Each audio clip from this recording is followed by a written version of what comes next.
आइए आज हम लोग कोशिका द्रव्य में स्थित एक अंगक के बारे में पढ़ेंगे जिसे माइटोकॉन्ड्रिया के नाम से जाना जाता है। माइटोकॉन्ड्रिया यह एक कोशिका अंगक है जो कोशिका द्रव्य में स्थित होता है। इससे पहले वाले क्लास में हम लोग पहला कोशिका अंग के बारे में पढ़े हुए थे जिसको लवक के नाम से जाना जाता है, जिसे प्लास्टिडस इंग्लिश में कहा जाता है। आज हम लोगों को माइटोकॉन्ड्रिया के बारे में पढ़ना है।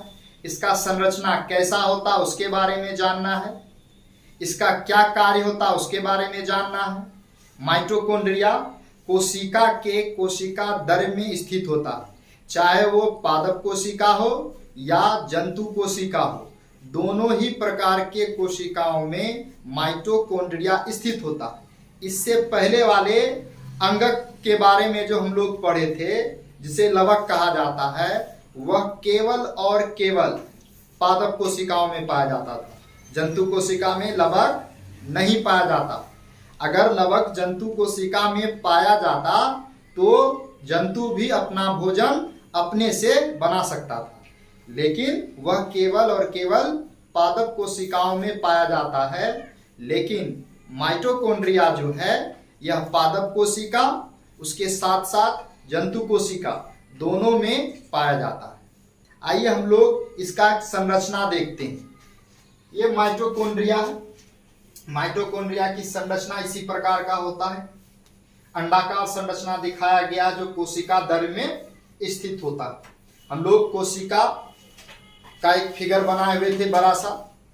उस कोशिका द्रव्य में हम लोग देखे थे इस प्रकार का संरचना बहुत सारा होता है, चाहे वो पादप कोशिका हो या जंतु कोशिका। तो इसमें दिखाया गया है कि ये माइटोकॉन्ड्रिया है और माइटोकॉन्ड्रिया दो झिल्लियों से बना होता है। वही चीज आपको एक्सप्लेन करके लिख करके दिया गया है कि माइटोकॉन्ड्रिया जो है दो झिल्लियों से बनी होती है। इसमें परत दर परत, एक परत के ऊपर दूसरा परत वाला एक झिल्ली होता है। इसलिए कहा गया है कि माइटोकॉन्ड्रिया दो झिल्लियों से बनी होती है और इनका आकार अंडा के जैसा होता है या छड़ के जैसा होता है। अंडाकार या छड़ाकार हम लोग कह सकते हैं। ये स्थित कहाँ होता है तो कोशिका के कोशिका द्रव्य में, चाहे वो जंतु कोशिका हो या पादप कोशिका हो, दोनों में स्थित होता है। ये दोहरी झिल्ली से बना होता है। बाहरी झिल्ली जो दिखाया गया है ये वाला, तो बाहरी झिल्ली छिद्र युक्त होता है। छिद्र युक्त होने का कारण है कि ये कोशिका द्रव्य से जुड़ा हुआ रहता है ना। अंदर में जो आपका माइटोकॉन्ड्रिया होगा उसके अंदर में जो द्रव्य भरा रहता है उसका आदान प्रदान कोशिका द्रव्य के साथ हो सकता है। लेकिन आंतरिक झिल्ली जो है वो अंदर वाला झिल्ली वो वलनदार होता है। वलनदार यानी कि वलय के आकार का, मुड़ा हुआ, जैसे दिखाया गया। ये देखिए मुड़ा हुआ है। इसी तरीके से यानी कि वलन के रूप ले लेता है, यानी कि मोर। ऐसा कोई भी आकृति जो कई बार मोर ले लेता है इस तरीके से, इसी को बोला जाता है वलनदार। जैसे कि हमारा हिमालय पर्वत जो है वह भी वलनदार पर्वत के नाम से जाना जाता है, क्योंकि उसका भी आकार इसी टाइप का होता है। वो भी कहीं पे अप डाउन, कहीं पे ऊपर, कहीं पे नीचे, है ना। वलन यानी कि मोर, उसी के लिए बोला गया है वलनदार। तो यहाँ पर भी कई प्रकार का मोर दिखाया गया इस तरीके से, अप डाउन।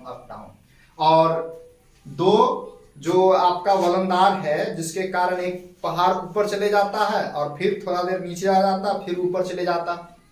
इस आकृति से जो बीच में एक रास्ता जैसा बनता है, इसी को हम लोग दर्रा के नाम से जानते हैं। हम लोग भूगोल में ऐसा पढ़ेंगे, 9th क्लास के भूगोल में ही वो दर्रा के नाम से जाना जाता है ना। और आज से, है ना, कई सौ साल पहले, जिस समय समुद्र का जानकारी ज्यादा नहीं था, महासागरों की जानकारी नहीं था लोगों को, है ना, 1400 ईस्वी से पहले या उससे भी पहले, उस समय लोग इसी दर्रे से भारत आया जाया करते थे, है ना। हिमालय पर्वत में जो दर्रा पाया जाता है उसी दर्रा की सहायता से लोग, है ना, पश्चिम की ओर चले जाया करता था और पश्चिम के लोग भारत आया जाया करता था।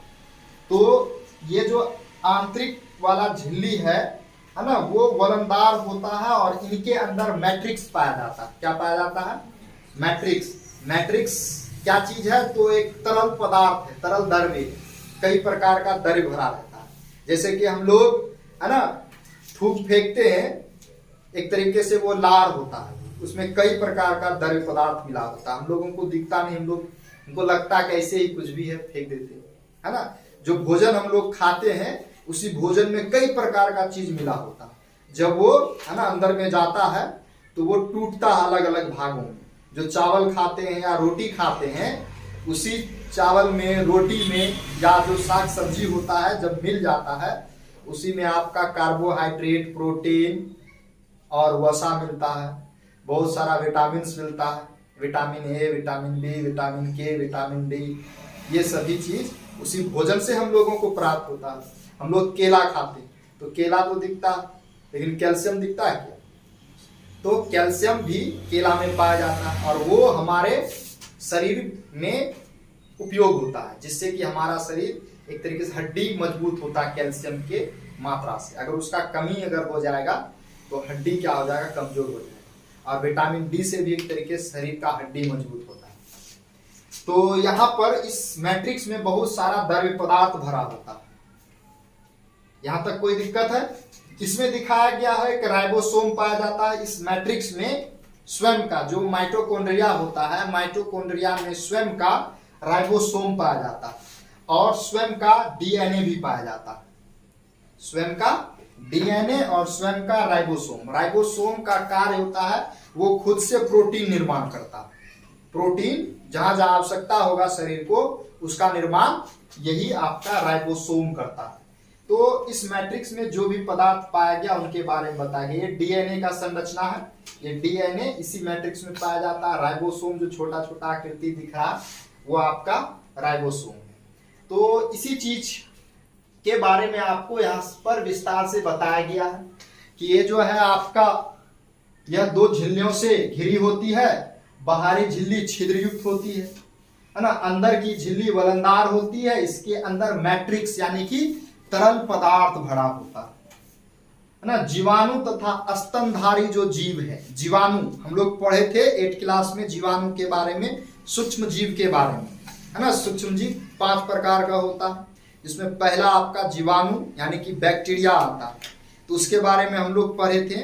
तो जीवाणु का जो लाल रक्त कोशिका होता है, और जितना भी स्तनधारी जीव है इस पृथ्वी पर, स्तनधारी जीव किसको कहते हैं? जो जीव दूध देती, जो जीव दूध देती है वह स्तनधारी जीव के नाम से जाना जाता है। तो स्तनधारी जीव और जो जीवाणु है उनका जो लाल रक्त कोशिका होता है यानी कि खून, खून एक प्रकार का कोशिका, उस कोशिका में ये माइटोकॉन्ड्रिया नहीं पाया जाता, अनुपस्थित होता। जो हम लोग रक्त देखते हैं, खून, ब्लड, उसमें माइटोकॉन्ड्रिया नहीं पाया जाता। सभी स्तनधारी जीव जैसे कि गाय, ह्यूमन बींग्स, है ना, और भैंस, ये सभी, बकरी, ये सभी स्तनधारी जीव है। आगे बताया गया है इसके अंदर एटीपी का निर्माण होता है। ये जो माइटोकॉन्ड्रिया है, माइटोकॉन्ड्रिया के अंदर ही एटीपी का निर्माण होता है। और एटीपी में हमारे शरीर में जो हम लोग भोजन खाते हैं, भोजन से हम लोगों को ऊर्जा की प्राप्ति होती है। हम लोग सांस लेते हैं, भोजन खाते हैं, और जब वहां पे रासायनिक क्रिया होता है शरीर के अंदर में, तो उससे हम लोगों को ऊर्जा की प्राप्ति होती है। वह ऊर्जा कहाँ पर जमा होता है? इसी एटीपी में जमा हो जाता है, संचित हो जाता है। समझ में आ रहा है? और बहुत सारा ऊर्जा जब हमारे शरीर में, शरीर के जो कोशिका है, कोशिका के अंदर में जो माइटोकॉन्ड्रिया होगा, माइटोकॉन्ड्रिया के अंदर में जो एटीपी बना है उसके अंदर में जमा होता है। अब बहुत सारा जीव बहुत सारा कार्य करता है। शरीर अगर सोया भी हुआ है तब भी शरीर का बहुत सारा फंक्शन कार्य कर रहा होता है। आंख, है ना, पल भर में अप डाउन होता है ना, तो ये कार्य है। इसमें ऊर्जा की आवश्यकता होती है ना, नहीं होती है? होता है। तो ये ऊर्जा उसी जो एटीपी में संचित रहता है उसका उपयोग कर लेता। हाथ में चींटी चढ़ गया, कैसे पता चला? तो तंत्रिका तंत्र के द्वारा, तंत्रिका तंत्र तो वो आवेग क्या करता, तुरंत मस्तिष्क के पास भेजता। तो मस्तिष्क के पास भेजने के लिए ऊर्जा चाहिए, तो जो एटीपी में जमा होता है ऊर्जा, वह ऊर्जा इसमें खर्च हो जाता है। जैसे पंखा क्या लगा हुआ है, चल ही नहीं रहा, चलेगा भी नहीं, कभी नहीं चलेगा जब तक हम लोग इसको ऊर्जा नहीं देंगे, एनर्जी नहीं देंगे। ऊर्जा कहाँ से इसको मिलता है, जैसे बटन टिपेंगे बिजली क्या होता, ऊर्जा का एक रूप, वो ऊर्जा फट सना इसके अंदर आएगा और ये क्या करने लगेगा, रनिंग करने लगेगा। ठीक उसी तरीके से शरीर का जितना भी कार्य हम लोग चाहे देखते हैं, उसमें भी ऊर्जा का आवश्यकता होता है। चलते हैं, दौड़ते हैं, या शारीरिक क्रिया भी करते हैं, या मानसिक क्रिया भी करते हैं, उन सभी में ऊर्जा का आवश्यकता होता है। वो ऊर्जा एटीपी में जो जमा होता है वही उसका उपयोग कर लेता है कोशिका, और कोशिका पूरा जीव कर लेता है। आगे बताया गया है एटीपी। एटीपी का फुल फॉर्म क्या है, तो एटीपी का फुल फॉर्म आपका adenosine triphosphate, adenosine triphosphate, ATP. ये आपका ए का मतलब हो जाता है एडिनोसिन, और टी का मतलब ट्राई, और फॉस्फेट का मतलब होता है, पी का मतलब फॉस्फेट, जिसको हिंदी में लिख दिया गया है ना। इसे कोशी, ये जो आपका एटीपी है, एटीपी क्या करता, ऊर्जा संचित रहता है, और ये शरीर के सभी कार्यों के लिए ऊर्जा प्रदान करता है। जैसे कि हम लोग बोलते बिजली घर, बिजली घर से क्या होता है, बिजली आती है ना, यानी कि ऊर्जा आता है, इसीलिए उसका नाम पड़ गया बिजली घर। उसी तरीके से एटीपी जो है, एटीपी को भी कोशिका का बिजली घर के नाम से जाना जाता है। बिजली घर, या हम लोग इसको कह सकते हैं ऊर्जा वाहक, पावर हाउस के नाम से जानते हैं। किसे, एटीपी को। एटीपी को कोशिका का पावर हाउस या बिजली घर कहा जाता है। और इसी माइटोकॉन्ड्रिया को ऊर्जा की करेंसी भी कहा जाता है। ये एटीपी को बोले या माइटोकॉन्ड्रिया को बोले, चूंकि माइटोकॉन्ड्रिया में ही स्थित होता है एटीपी, तो हम लोग डायरेक्ट माइटोकॉन्ड्रिया को ही कह सकते हैं कि माइटोकॉन्ड्रिया को ही ऊर्जा की करेंसी कहते हैं या बिजली की घर कहते हैं। याद रहेगा, ऊर्जा वाहक के भी नाम से जानते हैं। इसमें स्वयं का डीएनए और स्वयं का राइबोसोम स्थित होता है इसके अंदर में। यहाँ पे एक फिगर के माध्यम से दिखाया गया था, ये सभी आपका राइबोसोम है, और ये इसके अंदर जो है आपका डीएनए स्वयं का होता, अपना खुद का, ये किसी से मांगने के लिए नहीं जाता। जैसे कि लवक होता पादप में, पेड़ पौधा में, और जंतु कोशिका में नहीं पाया जाता है, तो इसीलिए अपना भोजन तो नहीं बना पाता है। तो ये जो माइटोकॉन्ड्रिया में हमेशा प्रोटीन की जरूरत होता है, यानी कि इसके अंदर का जो है ना टूट फूट होता है, उसको मरम्मत करने के लिए प्रोटीन खुद से बना लेता है, क्रिएट कर लेता है ना। जितना भी जीवधारी है ना पृथ्वी पर, चाहे वो पादप कोशिका हो या जंतु वाला, उन सभी में माइटोकॉन्ड्रिया पाया जाता है।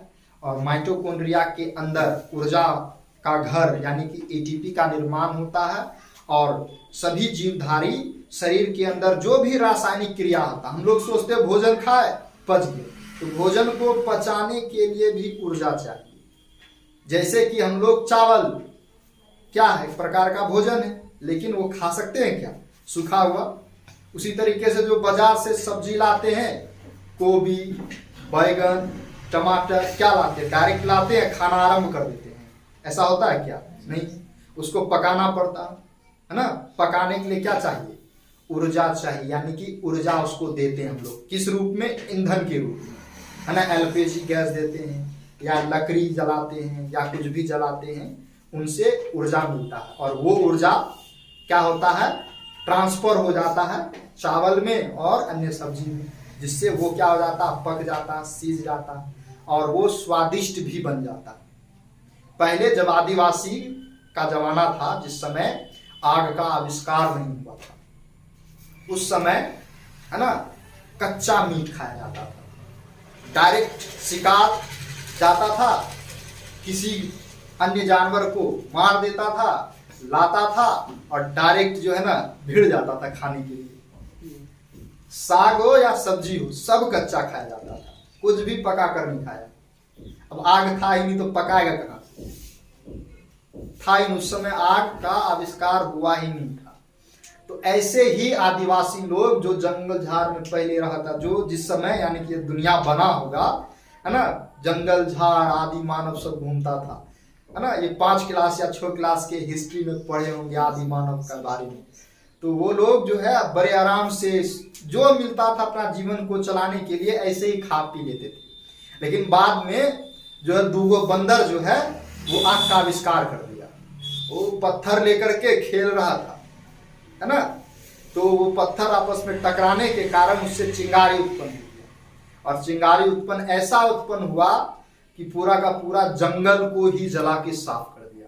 जो बंदर आग लगाया वो भी जल गया, पूरा जंगल ही आग में जल करके पूरा का पूरा राख हो गया। अब जो शिकारी सब था, आखेटक सब, वो जब आया देखा तो बहुत सारा जीव जंतु था वो जला हुआ था। अब भूख लगा था, बोला चलो जला हुआ खा के देखते। जब खाया जला हुआ तो पहले की तुलना में बहुत ही स्वादिष्ट लगा उसको। और जब स्वादिष्ट लगा तो उस दिन से हर एक जो आदि मानव था, वे सभी आदि मानव, है ना, कुछ भी लाता था उसको पकाना आरंभ कर दिया, पका करके खाना स्टार्ट कर दिया। तो इस तरीके से आग का आविष्कार हुआ था और वो स्वादिष्ट भी हुआ था। तो आग जलाया, उससे स्वादिष्ट बन गया भोजन। तो ऊर्जा जो है, हम लोग कच्चा गोभी खाएंगे, कच्चा चावल खाएंगे, कैसा लगेगा? स्वादिष्ट लगेगा? नहीं लगने वाला। तो उसी को जब हम लोग आग में रख करके, है ना, पकाते हैं, उसमें अलग अलग प्रकार का व्यंजन डाल देते हैं, वो क्या हो जाता है? स्वादिष्ट बन जाता है। और जब भोजन स्वादिष्ट खाया जाता है तो फिर बड़े ही आनंदमय से 2-4 प्लेट एकदम दबा लेते हैं आप लोग, है ना। यहाँ तक समझ में आया? तो वही चीज बताया गया है कि जो जीव है, जीव का शरीर, जो भी शारीरिक क्रिया होता है, रासायनिक क्रिया होता है ना, या रासायनिक यौगिक जो शरीर में बनता है उनमें, और तथा यांत्रिक कार्य करने में, यांत्रिक कार्य मतलब आंख का जो पलक अप डाउन होता है ना, उसी तरीके से पक्षमाभी पेशी होता है ना। जैसे कि हम लोग कभी बाहर धूप में रहते हैं और अचानक क्या होते हैं, चले आते हैं हम लोग अंधेरा में, पता चलता है घर में कुछ दिख ही नहीं रहा। ऐसा होता है कि नहीं होता? तो ऐसा क्यों होता? क्योंकि बाहर में पक्षमाभी पेशी जो होता है सिकुड़ा होता, यानी कि इस तरीके का होता है, और अंदर से प्रकाश जा रहा होता और उस समय हम लोग वस्तु को देख पा रहे होते। लेकिन जैसे ही कमरा के अंदर आते हैं, वहां पर रोशनी क्या होता है? कम होता है, और रोशनी कम होने के कारण छोटा सा जगह में कम रोशनी जा पा रहा होता है। और हम लोग यह जानते हैं कि किसी भी वस्तु को हम लोग तभी देख सकते हैं जब प्रकाश उपस्थित होगा। तो अंदर में कम प्रकाश होने के कारण, है ना, पक्ष अंदर में, आंख के अंदर में प्रकाश कम जाता, इसीलिए घर जो होता है अंधेरा दिखता है। कुछ समय के बाद, है ना, पक्षमाभी पेशी आस्ते आस्ते फैल जाता और फिर कम ही रोशनी, अधिक जितना आंख को चाहिए उतना लेने लगता, और हम लोग सभी प्रकार के वस्तुओं को देखने लगते। तो हर एक चीजों में क्या होता है? ऊर्जा का इस्तेमाल होता है, एनर्जी का इस्तेमाल किया जाता है। शरीर का जो भी कार्य, उन सभी कार्य को करने के लिए एटीपी में जो ऊर्जा संचित होता है उसी का प्रयोग किया जाता है। और यह एटीपी कहाँ स्थित होता है? तो माइटोकॉन्ड्रिया में स्थित होता है। तो माइटोकॉन्ड्रिया क्या है, समझ में आ गया? यह बिजली घर है या ऊर्जा की करेंसी है। पावर हाउस के नाम से माइटोकॉन्ड्रिया को जाना जाता है।